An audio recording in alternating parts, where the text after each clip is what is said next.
Alright, hey guys, I just wanted to come on and do a very quick tutorial on making some Santa sacks, okay? What you're going to do is you start off with some paper, and this is just a piece of drop paper. It's all I had laying around, and I drew a rectangle that was 14 by 18, okay? Once you have the 14 by 18, you're going to cut 3.5-inch squares off from 2 of the corners. All right, and then I took it to my paper trimmer and I trimmed 1/2 inch off from my 18th inch direction. So now it's 17.5 to this point.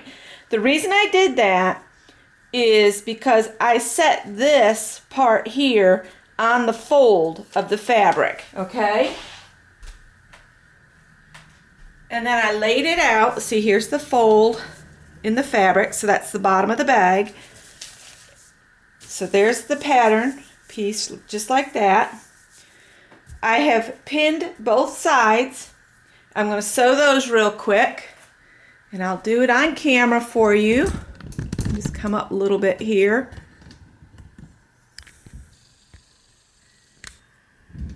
Sorry, I'm fidgeting with it while we're on, but I don't want to piece things together today. So now I'm going to sew each side. And when I'm making a bunch of these, I don't stop and start after each one. I'll just have the next one ready to feed through. But I do go forward a few stitches and then back, and that locks it in place. And then you just sew down the side.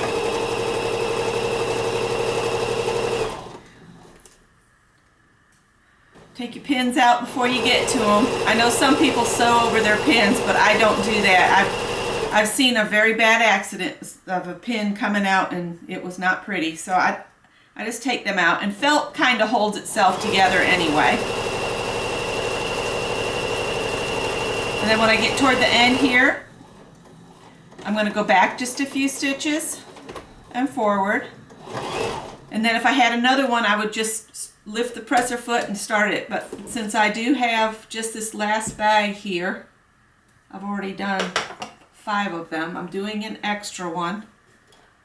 Okay. And I'm just going along the edge. The presser foot is running right along the edge of the fabric. Few stitches forward, few stitches back to lock it in.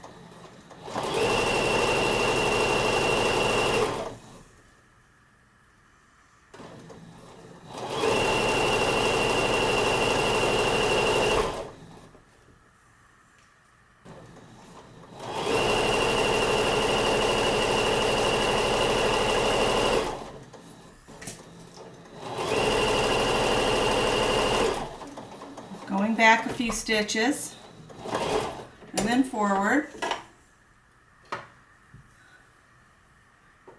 Trim the threads away. Then on here, what you're going to do is you're going to open this like this. And so the side seam you just sewn is going to be at the halfway point in the bottom. And what I do is I open the seam so it lays flat like that. And I'm just going to put a pin in right there. All right, and then you want to have it laying flat, and we're going to feed that through. The same way we did the seams, we're going to have the presser foot along the edge of the fabric, forward and back a few times. And when I get to where I'm almost to the side seam pit, I take the pin out and I use the pin to hold the first side of that seam down flat. And then I'm going to just sew it on across. Oh, I'm running out of bobbin thread. I hope I have enough to do the other side. So now we've got this piece here. Trimming the thread off. Go to your other side. All right. So here's the side seam we just sewed. You're going to open the hole you got down there. Get it evened out. Put your pin. Make sure you're even. It'll be even across here. All right. I'm going to stick that pin in, just kind of hold that center part in place, like so. And then I get them even, put your thread to the back so that both sides are getting caught when you stitch. A few stitches forward, a few stitches back. And I went a little too far, so I'm having to go back quite a ways. All right, and then just sew it across. All right, this is the part where I stop and I use that pin so my fingers aren't near that needle.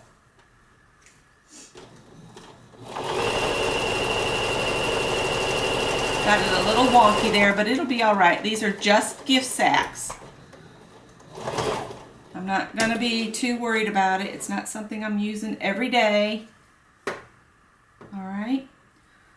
So I've got those trimmed. So now you end up with something like this, and I'm going to back up a little bit. I said back up, Becky. All right. So then when you turn it right side out,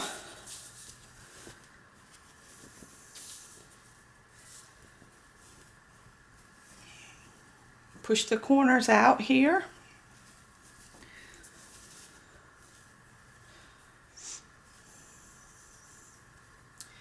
All right, and now I have a Santa sack.